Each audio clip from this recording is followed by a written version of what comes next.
Let me start this video by asking you a simple question about the transatlantic slave trade. Where do you think Europeans and Americans took these slaves from? If you're like most people, your answer will be something as simple as Africa. This answer, which is what most people believe, assumes that European slave traders captured slaves all across this continent, which has 54 countries. But what if I told you that as much as 50% of African slaves you are taking from just 3 countries? What if I told you that as much as 70% of the entire slaves taken from Africa departed the continent from just 5 countries? But why? Why were most African slaves taken from a few countries? Why didn't European slave traders buy slaves from the rest of Africa? And most importantly, which 3 African countries were most slaves taken from and why?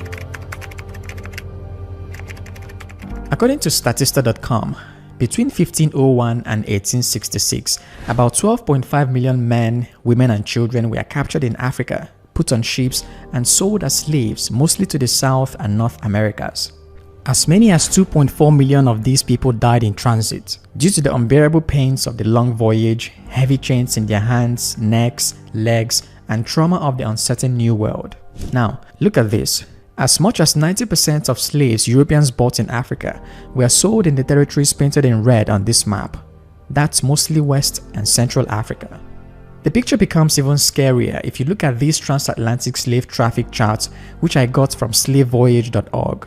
If you look at this chart, you will notice that the traffic of slaves from here is as big as every other traffic put together. The country in question is present-day Angola, which we'll discuss in detail very soon.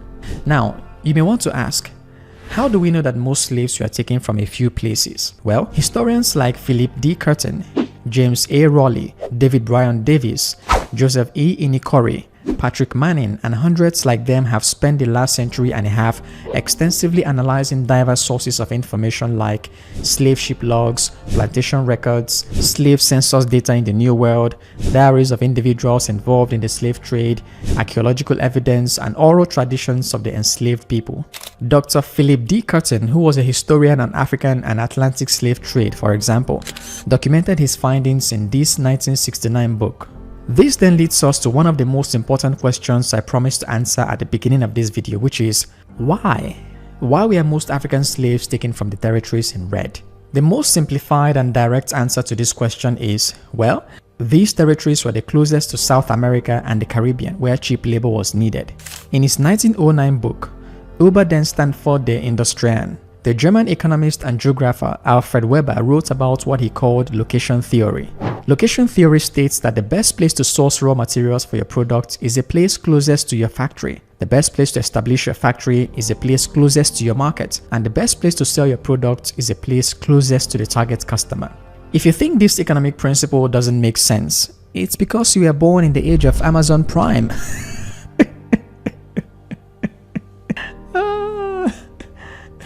I mean, yes, Gen Z doesn't do mail. You see, it used to be difficult and expensive to transport things or people from one place to another. So if you wanted to save costs and increase your profitability in the 16th, 17th, or even 20th century, you better get your labor in the nearest place possible. I will elaborate on how the distance between here and here influenced where African slaves were taken very soon in the video. For now, let's try and answer another question. Why were slaves needed here and here?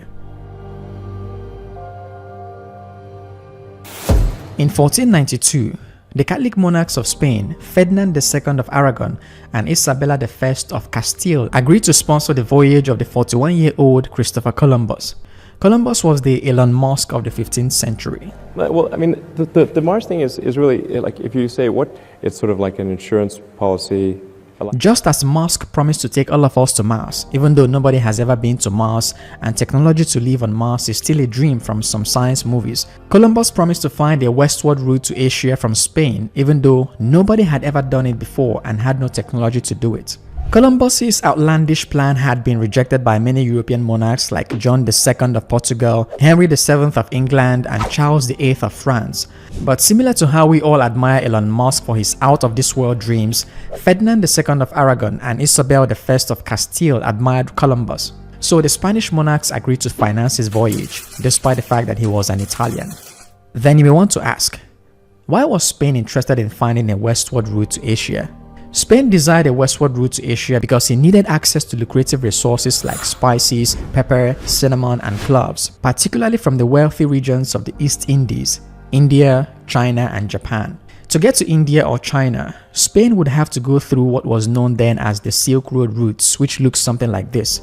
The problem, however, was that the majority of this territory was being controlled by the Ottoman Empire, which happened to be an arch-enemy of the Spanish Kingdom. Imagine that the oil the United States needs to fuel its economy is in Finland, and to get to Finland, the US has to travel through Russia and get permission from this guy every single time it needs oil. How long do you think it would take Russia to destroy the United States economy? I think 3 seconds. That was what happened between Spain and the Ottoman Empire, which was also the reason why Christopher Columbus's promise was attractive.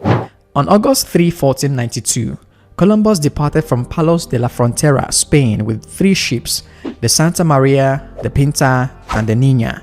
But there's a problem. Columbus was just a dreamer, a cocky, haughty, and presumptuous young man who has misinterpreted ancient texts and maps. Relying on flawed geographical information and personal convictions, Columbus believed that the Earth was smaller than it was and that a westward route to Asia was feasible. In reality though, with the technology and understanding Columbus had in 1492, a tortoise would get to Asia before he did. Anyways, after about 2 months at sea, on October 12, 1492, Columbus landed in Guanahani, an island in the modern-day Bahamas. Columbus excitedly announced to his crew members, "We're in India," even though he was as far to India as the North Pole is to the South Pole. Okay, that was an exaggeration, but the guy got so much more credit than he deserved. Not only did he not land on the other side of India, he found himself in a place called the Caribbean, and he was like, "This is India." And the people there were like, "I don't know if you've been eating some of the herb we've been leaving about, but this is totally not India." And they're like, "This is India, and you guys are Indians." They're like, "Brother, we are not Indians." He's like, "I know Indians when I don't see them. You're Indians. You're just on the far side, so you're West Indians." And he stuck with it. Christopher Columbus stuck with it his entire life. Other explorers would come to him, they'd be like, "Yo, Chris, I don't think you made it to India." He's like, "It's India." They're like, "I don't think it's India." He's like, "It's India." He died refusing to acknowledge the possibility that he never made it to India. Not only that, my friends, he never set foot in America, ever. And yet, he had a public holiday named after him in America. That, my friends, is the inspiring story of how white men can fail up. Columbus's goal of reaching Asia was technically a failure, but the guy had got the moon while looking for a star. After about 3 more voyages, which happened before Columbus died on May 20, 1506, Spain already had a better understanding of South America and the Caribbean countries. This then led to a series of conquests and colonization of the Caribbean and American countries. For example, in 1508, the Spanish explorer and conquistador Ponce de Leon conquered Puerto Rico. 1511, Diego Velázquez de Cuellar conquers Cuba. In 1513, this same guy claimed Florida for Spain. This guy conquered Mexico in 1519, and this guy led the conquest of Peru in 1532. At this point in the video, all the stories I've been telling you will start making sense. You see, all these people on your screen and many other conquerors who helped Spain steal and colonize different territories were referred to as conquistadors by the Spanish crown, and they often became governors of the territories they conquered. Then the Spanish crown created what they call the encomienda system, which worked like, let's say this guy conquers a territory named Cuba on behalf of the Spanish crown. The Spanish crown will give him an encomienda, which is something like a certificate that states that X number of people, usually the people in the territory you conquered, are now your subjects and you become their encomendero. As an encomendero, your duties are to 1. Protect the indigenous people from harm, 2. Provide them with basic necessities like food and shelter, and 3. Instruct them in the Catholic faith. In return, these people must work for you for free, typically in agriculture, mining, or domestic service. This is the point at which the future desire for African slaves and the transatlantic slave trade was born. Though the Spanish had dominated the American continents, colonizing the present-day Argentina, Bolivia, Chile, Colombia, Ecuador, Paraguay, Peru, Uruguay, and Venezuela. When Portuguese joined the game, they established the world's first sugar plantation in Brazil in 1518. By 1542, the Spanish began their own large-scale sugar production in Hispaniola, present-day Dominican Republic, and Haiti. The Dutch, French, Prussian, Swedish, and Danish all joined the race of colonization and plantation in South America and the Caribbean. And if you think the British won't be part of this party, well, that's like saying a hungry dog won't fight on top of bones.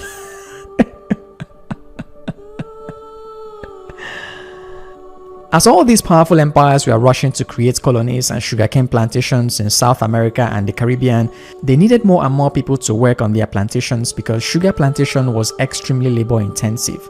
Then you may want to ask me, what is so special about sugarcane? Why were the world's most powerful empires running to plant sugar? Ordinary sugar.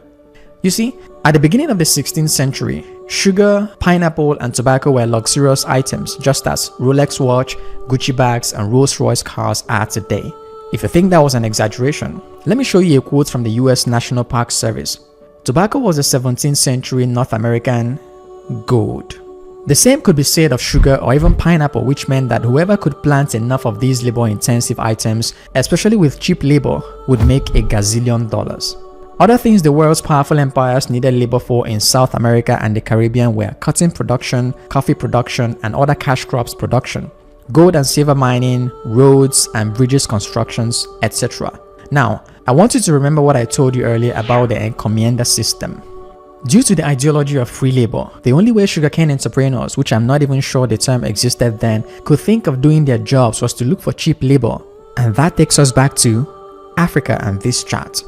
Since Portuguese, Spanish, and British needed cheap labor here and here, it just makes sense they look for how to get them here and here. Because again, according to Alfred Weber's location theory, which I shared with you earlier, if we are to take our labor from here, transporting them through Indian Ocean or Red Sea would cost a lot of money. This is the simplified answer as to the reason why most slaves taken from Africa were from this red territory. But this still doesn't answer the question of, for example, why weren't many slaves taken from here or here? Since these territories have close proximity to especially the Caribbean, we still have to answer the question of why, even among these red territories, a few countries are responsible for most slaves. So, let's find these two answers very quickly.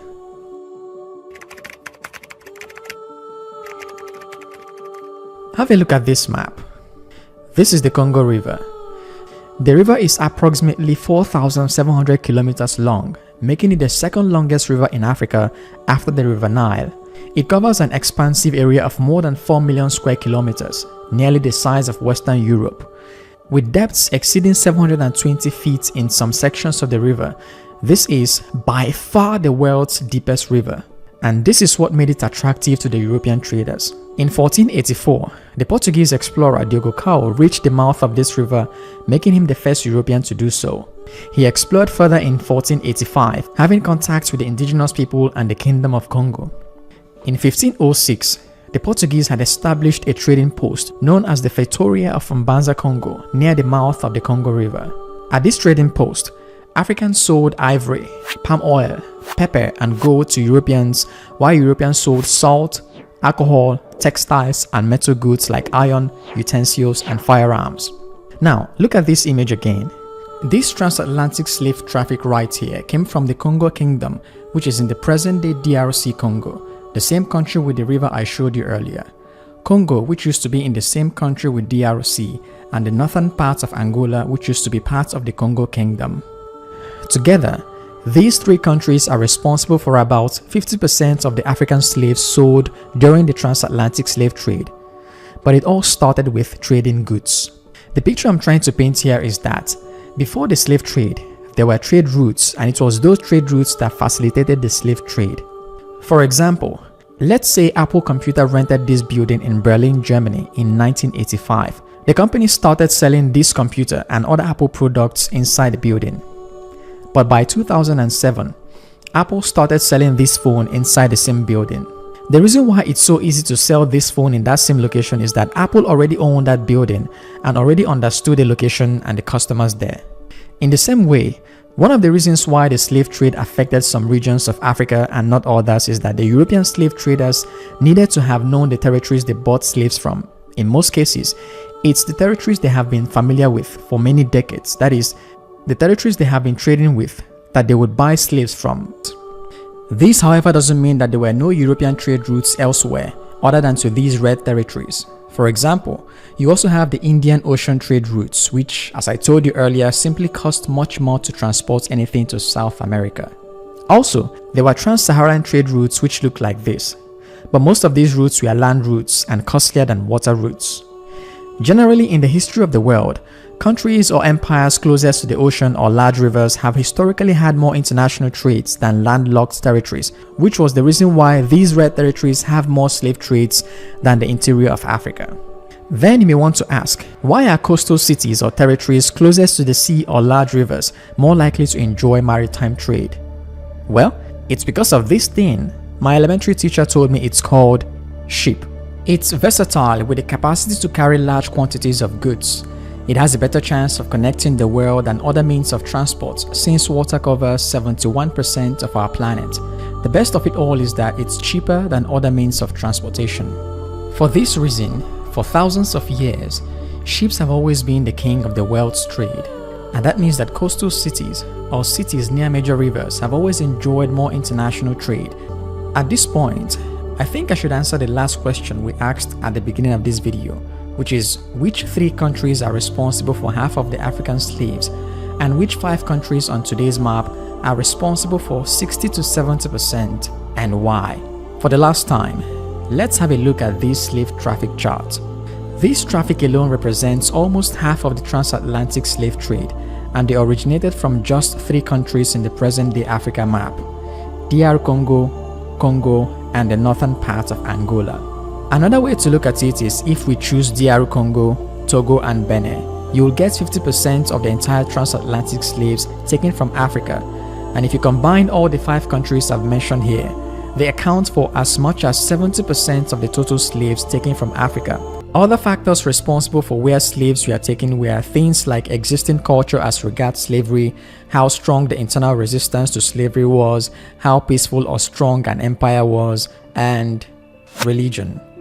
I really don't want to talk about religion, but one particular religion accepted slavery as a normal, even sometimes a good thing. People who belong to this religion in Europe were donating money and sponsoring slavery in Africa, saying it's a good way to convert the heathens. Now, imagine a king in Africa who was converted to such a religion. Why would he not support slavery? I started this video with a question as regards why most African slaves were taken from a few countries. I tried to answer the question as to how we know that they were taken from a few countries by stating that transatlantic slave historians like Philip D. Curtin and others have over the last 150 years analyzed diverse sources of information like slave ship logs, plantation records, slave census data in the New World, diaries of individuals involved in the slave trade, archaeological evidence, and oral traditions of the enslaved people. Through these documents, we know what percentage of African slaves came from where. In trying to explain why, I pointed to distance by referencing Alfred Weber's location theory, which explains the rationale behind taking slaves here if you needed them here. I then explained why the slaves were needed here and here, starting with the story of the 15th century Elon Musk.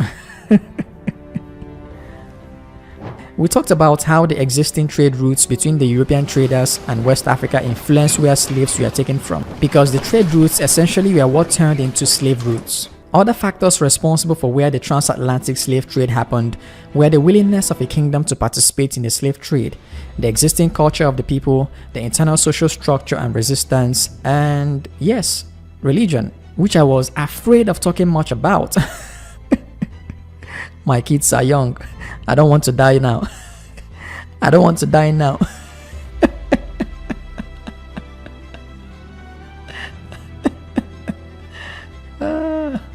I and my team had worked for weeks to research and present accurate facts and history in this video. But because history has many faces and we are humans, I won't be surprised if someone thinks we've omitted something or have misrepresented the facts in this video. In that case, kindly drop a comment to tell us whatever you think we missed. Thanks.